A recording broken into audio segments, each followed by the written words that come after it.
We live in a world dominated by technology. But do you remember the days when we didn't text each other?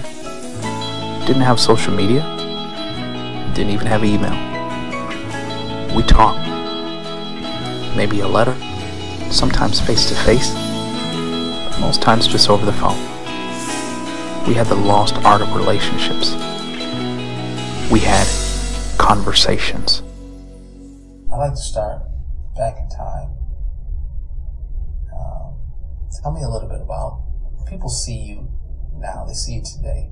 They see the successful entrepreneur, the woman who is the trendsetter, the bold beautician. They see that, but a lot of people don't know the journey that you traveled to get there. Tell us a little bit about your early childhood. Who your mom and dad? What kind of household you were raised? What school did you go to? Did you flunk the 3rd grade? Did you get put back in special ed?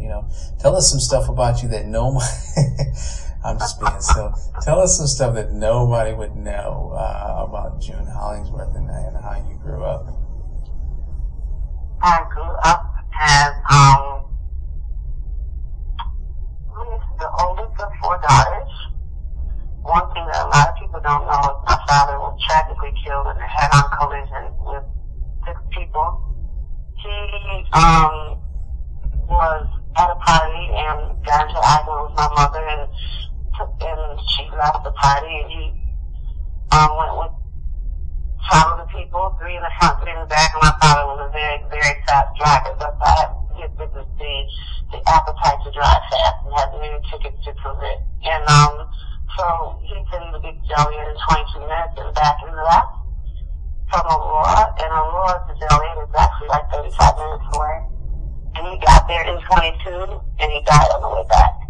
Oh, wow. And 2 people in the front. Everybody in the front died, everybody in the back lived. So that's like one little thing that people don't know about me. It's not a big deal, but so I grew up without blood brothers and sisters of the same parent, because I was, 2 months old when he was killed, and then my mother got married when I was 6, and then had 3 girls by my stepfather.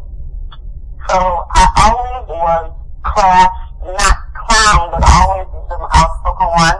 I knew when I was 10 years old that I was gonna, that I had a gift to be a public speaker. That I did know. Because I always liked to be in front of a crowd ever since I was 10. So in church I was always picked to be the lead in the plays. I always sang the lead in the choir, stuff like that. I was the one that the teacher said was most likely to succeed, but I didn't want to be put in the accelerated classes. I begged to get out of them, as a matter of fact, and my mother took me out because I wanted to sing with my friends, which later in life I learned was a thorn in my flesh.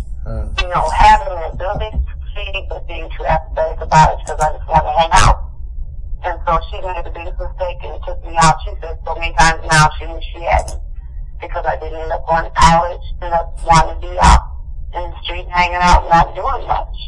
But then as I got older, all that turned around, and God was great to bless me to redeem the time. So I got my formal education and everything after I became an adult. But I've always loved to speak. I could have had a job with Oprah Winfrey, but I blew it. I met her personally. Standing talking to her face to face, one-on-one, when I was in my 30s, and asked her for a job, and she told me the person's name to put my resume in with, and asked me what I wanted to do, all that. And like a nut, I made a correction on my resume. That's absolutely normal. Your resume has to be flawless, and they never contacted me as a result. So I had one typo, and I corrected it with die out. You tear it up, and you write the whole thing over. You write the whole thing over. That's what you're supposed to do with typo video. So I lost the opportunity, but I just went on from there working the job that I was at and made a career out of it.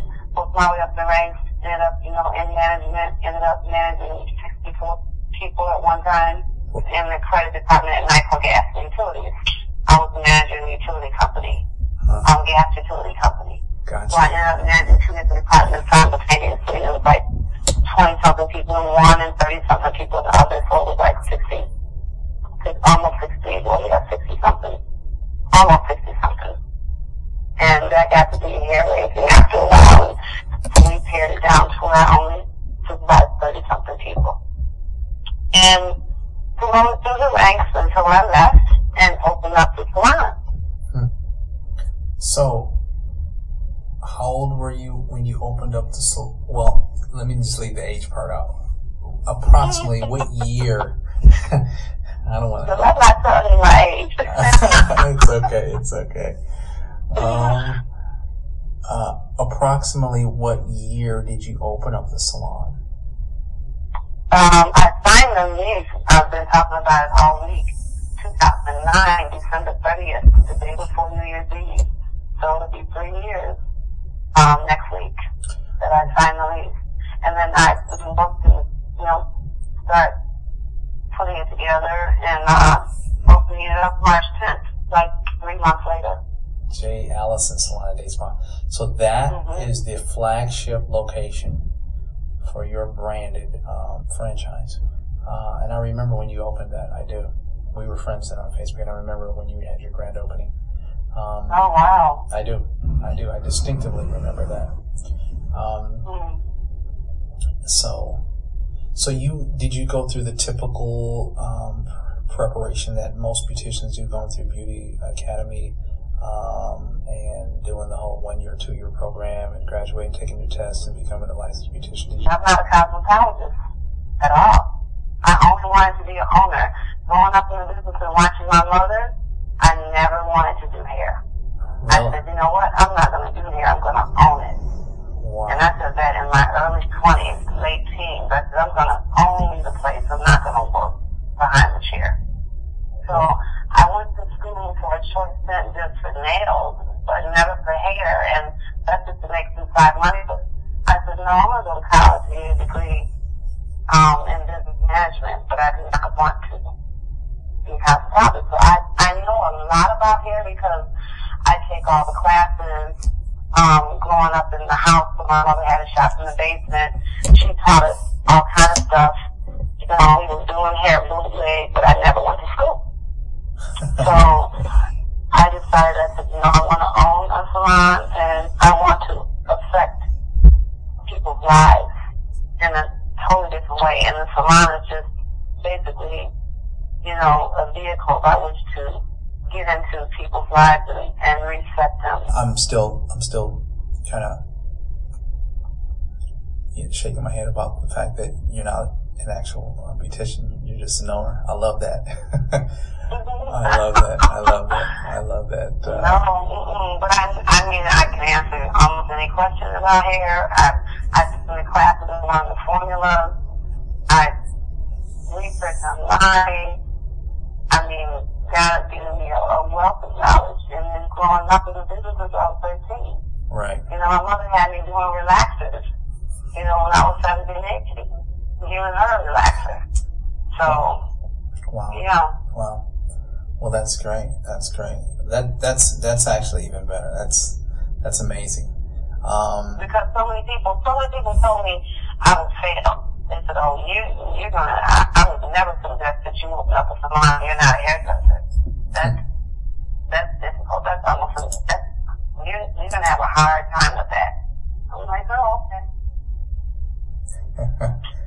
Yeah. Hard time you've had, right? Yeah, it's been, right. It's been successful, and it's going to continue to be successful. You're now single, young African American woman running a salon in a suburb of Chicago called. And where exactly is J. Allison Day Spa located at? In Naperville, Illinois. And Jazz 2 will be in Bolingbrook. Boling. Okay. And where is that located? I don't know yet. That's the door that told me last Friday to go look for it. Where it's located in proximity to Chicago is west of Chicago. It's like Naperville is like 35 miles. The 31st, yeah, I guess. 30 miles west of Chicago, and Hollingsworth is like 20 miles west of Chicago. Okay. So we'll be the doing. Lord gave me the name Jazz, because the J-A-S, Allison Salon too, and pronounce it Jazz, because it's kind of more masculine for men. Right. Okay. I want to talk about that. The name of your salon is J. Allison. Tell me about the name. How did you come up with that name, and where did it come from? What's some of the inspiration behind the name? Well, okay, my aunt named me June Allison after the actress of the 50s because she loved her. And crazy enough, you know how powerful names are. I love to act. And I've been in lots of plays. I used to produce and write them, and direct them. And I was also in a local, I think I told you this about the soap opera that I was in on cable access TV. It was like a mini soap opera series that was on every week, and it got so popular people recognized me in the grocery store.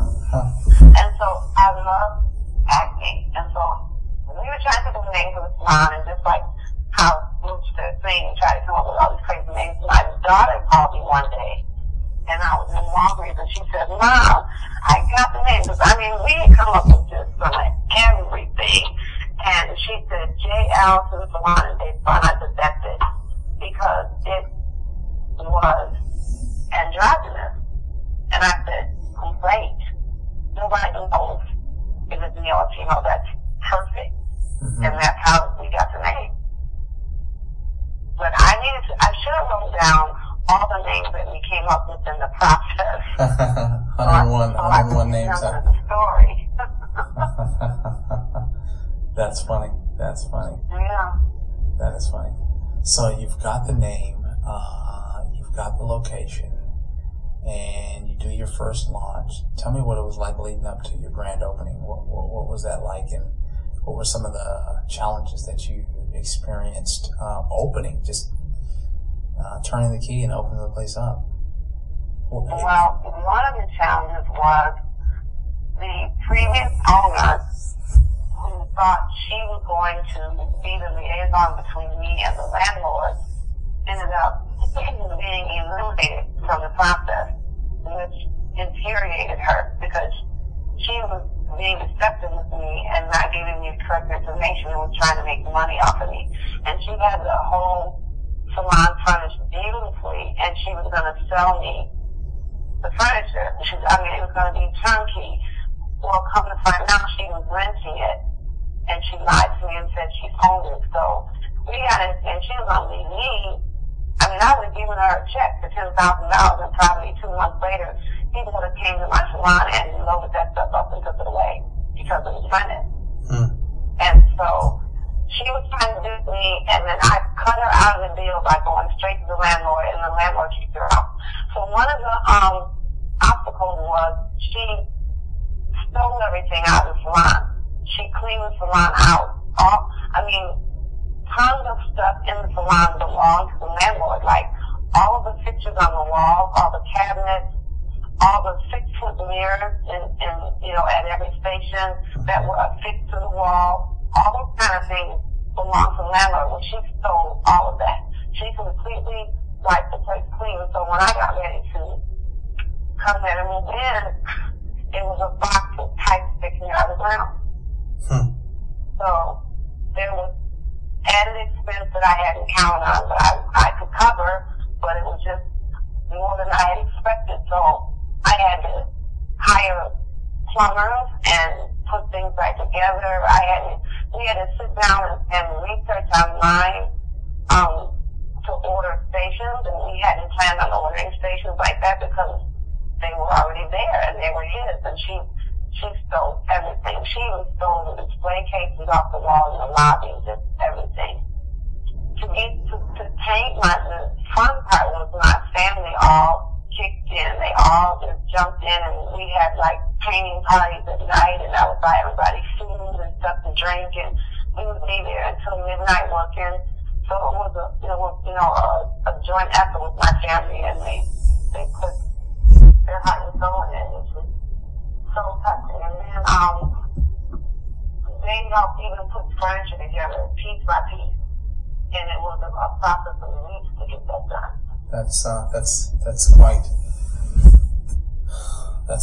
That's quite amazing that it came back together after falling apart, literally. Yes, and I mean, falling apart so much to the point where she even put paint on the wall. I mean, she went and just put paint brushes in it, and the paint is just like you take a bucket of paint and throw it on the wall, just to damage stuff. I mean, she didn't throw it on the wall, but she took paint and just painted crazy stuff all over this one wall in the hallway, and we had to get that repainted. I mean, she caused so much work. She ripped stuff out the wall.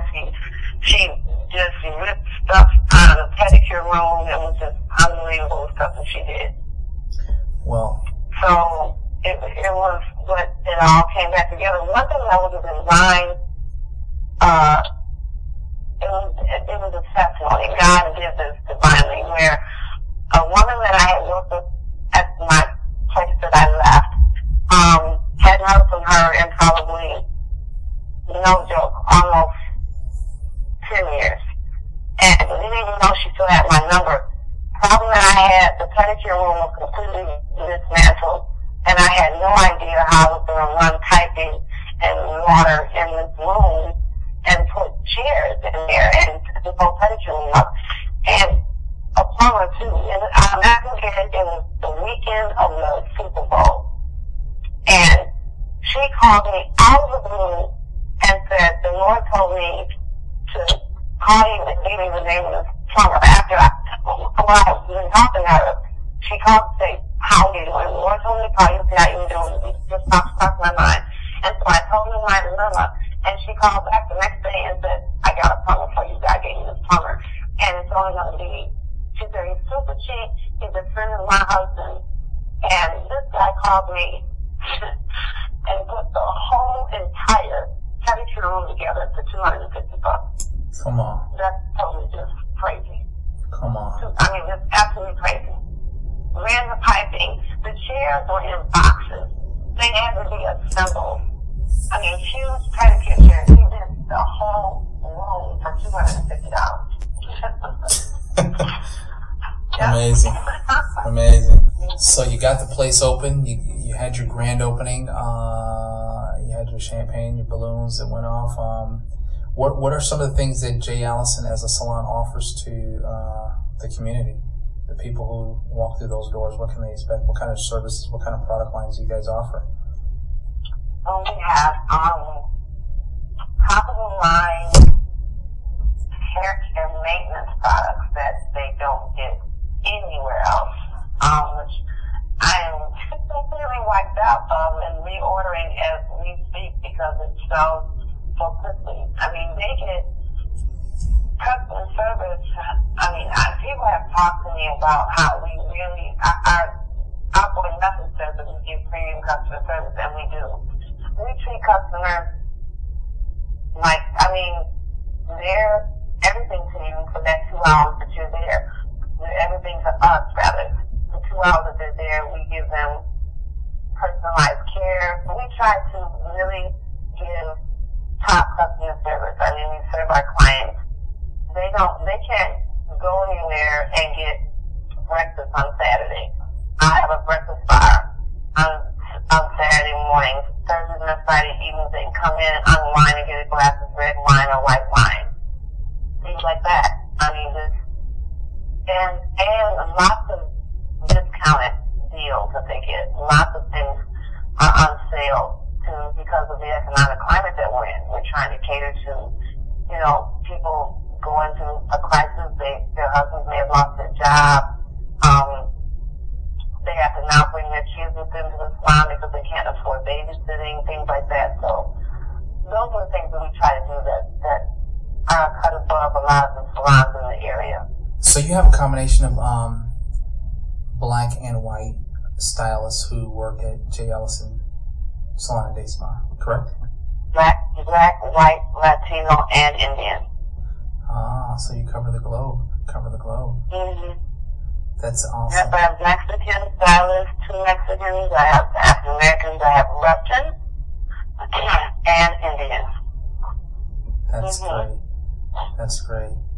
do both men and women's, right? Oh, yeah. Yep. Okay. So, I'm going to ask you a very important question. This is going to pretty much dictate if anybody is going to come to your salon in the future. Are you ready for this question? Okay, yeah. Does June Hollingsworth get her hair done at J. Allison Salon and Day Spa? Yes, I do.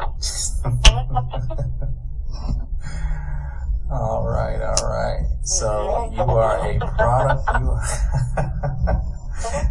You are a product of your own product.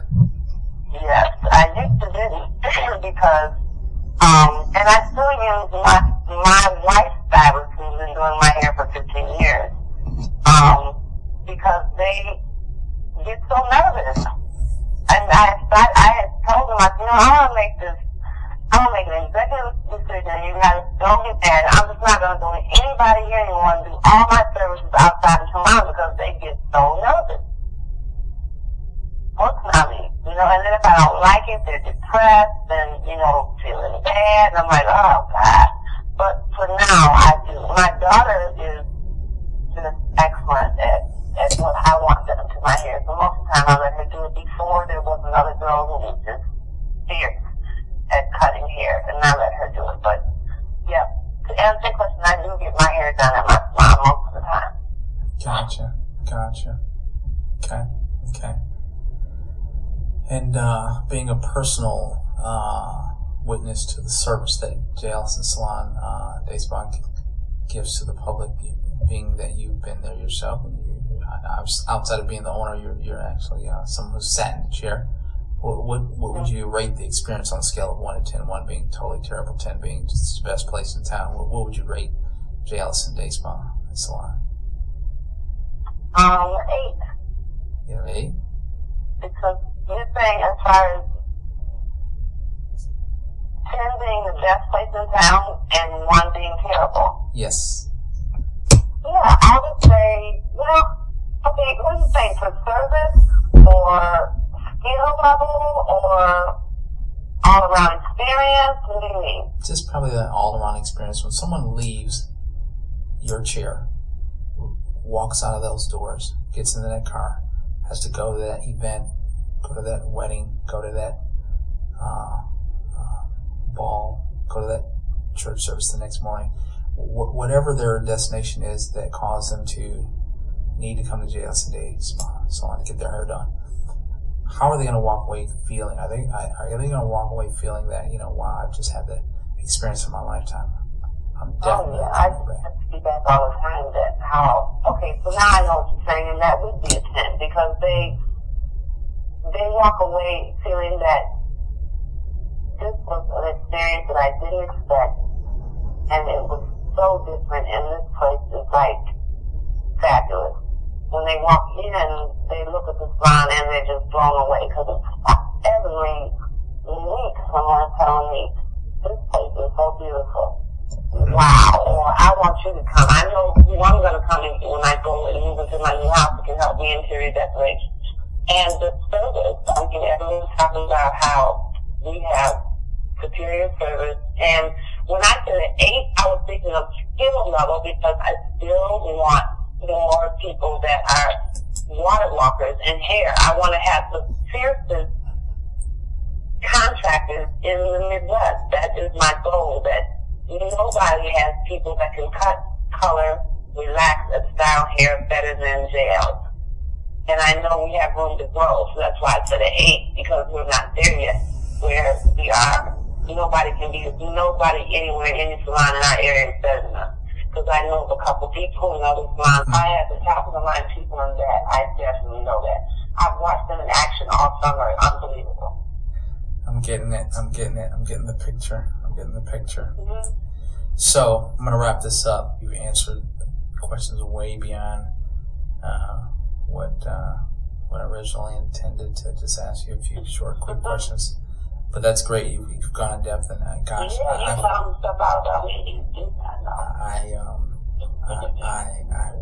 like, wow.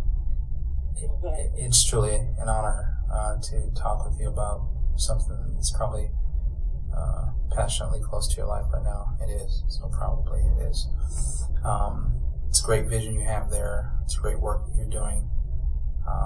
I can see, I can feel the love that you have in your heart for people, and I can sense the fierceness as well that you have in wanting to make sure that nothing comes between you and the vision that God has placed before you to accomplish.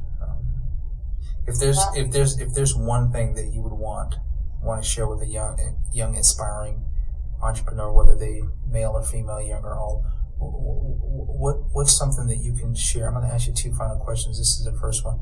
What could you share to a young aspiring entrepreneur that may have to put on those shoes one day of facing the challenges of starting a business or opening a business under adverse conditions? What would you share with them?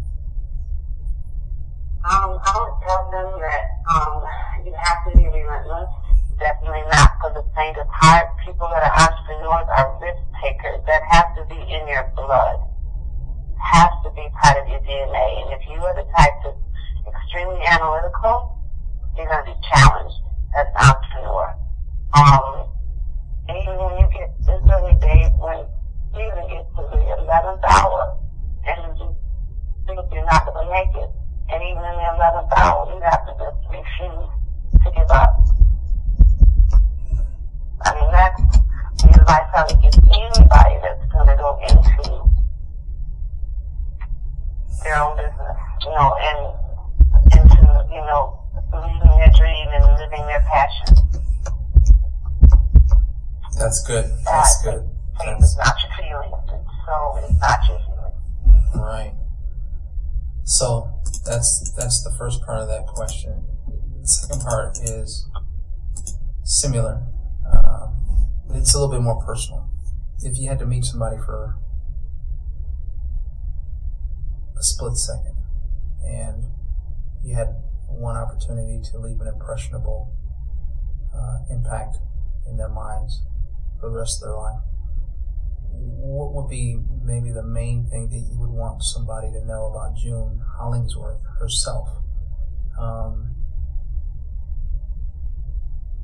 If they had the opportunity to meet you, and what's the takeaway from getting to know a June Hollingsworth, even if it's just a one-shot deal? I got a chance to be in a salon one time, and I was around this awesome lady who I may not see her again because I'm on vacation, and my family just recommended that I stop in here.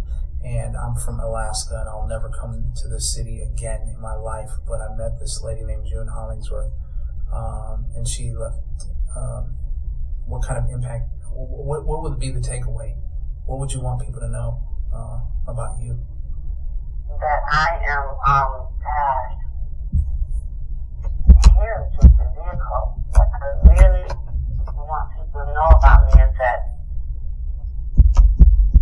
I'm a person that is really genuinely concerned about the lives of people, about impacting a person's life for change. I really want to be a change agent in that person's life. If it's not, but just for 2 minutes, if they're around me and they're left and it makes them change direction. That's my desire for people, is when I'm in their presence to change their direction towards their God-given purpose in life. And the salon is just a watering hole, it's a place where it gathers so many people from different walks of life, all kind of cultures, and you have time to impact them for eternity. And that's basically what I really want to do with everybody that, comes into my sphere of influence. They need impacted to change and be and I don't want to say a little cliche, be a better person. It's bigger than that. They change to fulfill their purpose. In other words, to change them towards their purpose in life, get them turned around to where they're headed towards their purpose in life. And that's resetting them, getting them, out of what they're in. So I just want to impact people to change for them. Because we sit in that salon and talk for hours, me and the staff, each one of them are a different person in my life. You know, we all have different relationships. I have a different relationship with each and every one of them. And to the point where I know the thing that I look at that's the common denominator in great leaders is they make each person feel like they're extremely important to them. Like a pastor that I had, the reason why he was so successful is he knew everybody's first name, and he made you feel like you were that special member, that he loved you. That he just, you could see this equal love for everybody. Everybody was very, very important and very special to him. I mean, I look at that with Oprah, how she got all these people loving her. I mean, when she first started, and even today, when you see her on shows with people, common people, every day, walk of life people, she's hugging them, kissing on them, grabbing their arm, holding their hand, you know, making them feel special. Thanks, June Hollingsworth. You're welcome. Thanks for, thank you for spending this time tonight, and thank you for allowing me to have an opportunity to peek behind the curtains of the show at Allison Salon and Day Spa.